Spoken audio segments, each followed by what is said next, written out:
زمین با تطبیق قوانین الله آباد میشه. زمین با فساد آباد نمیشه. Сказать свою благодарность нашему брату Исмаилу и так.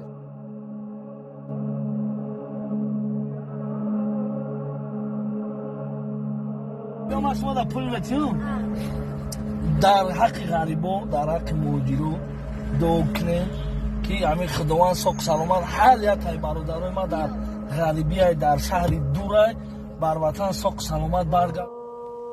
سلمان تایید میشد، صهیب تایید میشه، ولی ابی جهل که از صنادید و بزرگا و کلانای قریش است تایید نمیشد. ابو طالب تایید نمیشه. ابی طالب بیشتر از 40 سال پیامبر تایید کرد، کمکش کرد، ولی تایید نشد، رفت جهنم. چرا؟ 40 سال کمک ابی طالب به خاطر الله نبود. الله اون عمل را که به خاطر خودش نباشد نمیپذیرد. کل سرمایه خودت مصرف بکنی که به خاطر الله نباشد تایید نمیشد. ولی یک افغانی را که انسان به خاطر الله بده، نیتش الله باشه، الله مو یک افغانی را تایید میکنه و سردون نتیجه مرتب میشه و او را میپذیره و به خاطر مو یک افغانی تو را از جهنم نجات میده. ولی اون شخصی که میلیون ها پول خود مصرف کرده چون به خاطر الله نبودد مورد تایید نمیخورد. انسان باید اینمی غم در دلش باشه که من چطور در خود اخلاص پیدا بکنم. تا وقتی که ما مخلص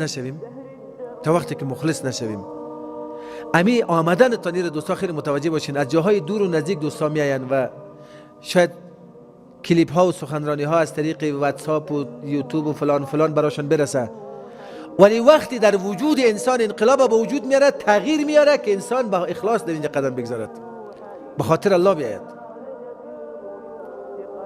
به خاطر الله بیم. و این را متوجه باشین به او اندازه‌ای که زانو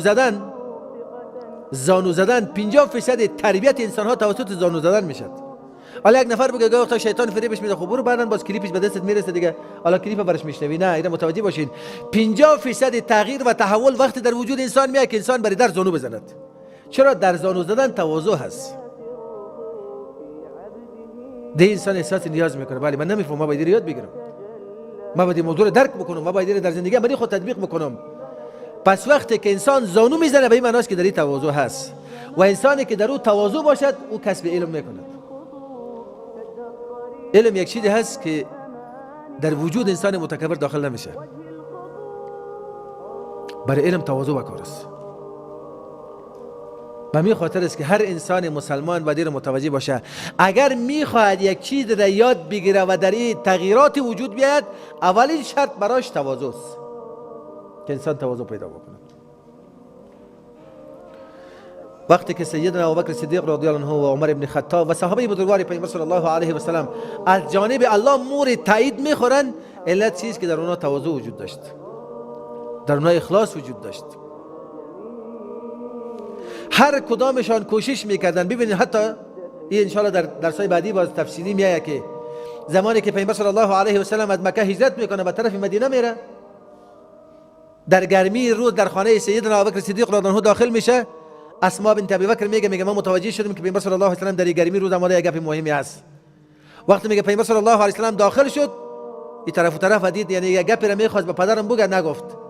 میگه پدرم برای دلداری داد که مطمئن باش، یا خود سیدنا ابوبکر صدیق برش گفت که هر چی میگی بگو، تمام اهل بیت ما الحمدلله مسلمان هستند. گفت که دستور هجرت داده شد.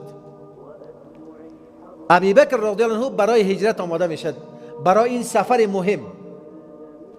حالا چیزی در وجود ابوبکر بود که ابوبکر انتخاب میشد. بالاخره یک چیزی در وجود ابوبکر بوده که الله سبحانه و تعالی هم سفر پیامبر صلی الله علیه و سلم انتخاب میکنه در این سفر خطرناک. میگه تنها هستی یا من هستم یا رسول الله؟ میگه نه تو هم هستی. به بسیار شوق شتر را آماده میکنه، یکی برای خودش، یکی برای پیامبر صلی الله علیه و سلم. اما وقتی که قصد حرکت دارن، پیامبر صلی الله علیه و سلم قیمت شتر پرداخت میکند. در این درس است برای من و توی مسلمان. چی میگه؟ ابوبکر صدیق رضی الله عنه مخلصترین فرد برای پیامبر صلی الله علیه و سلم میگه یا رسول الله ما با کمال میل این شتر به خاطر الله در خدمت تو قرار میدم. پیامبر صلی الله علیه و سلم در جواب برش میگه من هم دوست دارم پولم در راه الله مصرف شود. او پیامبر است. این جمله رو خیلی متوجه باشین. پیامبر صلی الله علیه و سلم میگه من هم دوست دارم که پول ما در راه الله مصرف شود، ولی که من و تو من حیث یک مسلمان کرایه‌ای که به خاطر الله میدیم متوجه باشین این راه الله هست. الله رضایت نمیکنه، الله خیلی غیرتی ذات است. به شرطی که ما الله را درست بشناسیم. اگر الله را درست شناختیم و در راه رسیدن به الله مخلصانه قدم گذاشتیم و به خاطر الله قدم گذاشتیم، با تواضع و با اخلاص قدم گذاشتیم، سردین آمدن و سردین نشستن نتیجه مرتب میشد، انقلاب در وجود انسان به وجود میاد و انسان به طرف تایید نزدیک شده میره، تایید شده میره دیگه. پس انسان مسلمان این وقتی که درک کرد که ما در زمانی میتونیم زمین آباد بکنیم که اول آبادی را از خود شروع بکنیم. اگر ما مثلا فکر 80 سم قدم شاید باشه یا کم یا زیاد، همین مساحت وجود ما اگر نتونستم این را آباد بکنم، این را متوجه باشین خانه خودم آباد کردن نمیتونم. آبادی را از خود اول باید شروع بکنیم. این آبادی چی را میگه؟ انسان اولین کسی که باید سرش رحم بکنه خودش است. سر خودتان رحم بکنین. رحم سر خود چی را میگه؟ رحم بر بالای خود را میگه. مسلمان در ایمانت مخلص باش، در عبادت و بندگی الله مخلص باش. خودت ای وجود موتو، ای وجود سر موتو حق دارد. اولین حق وجود ما سر خود مایی است که از آتش جهنم بچ کنین. اگر انسان مسلمان توانست وجود خودش آباد بکند، دنیا را آباد میکند. پس مسئولیت ما در زمین همی است. زمین با تطبیق قوانین الله آباد میشد. زمین با فساد آباد نمیشه. زمین با فساد تباه میشد.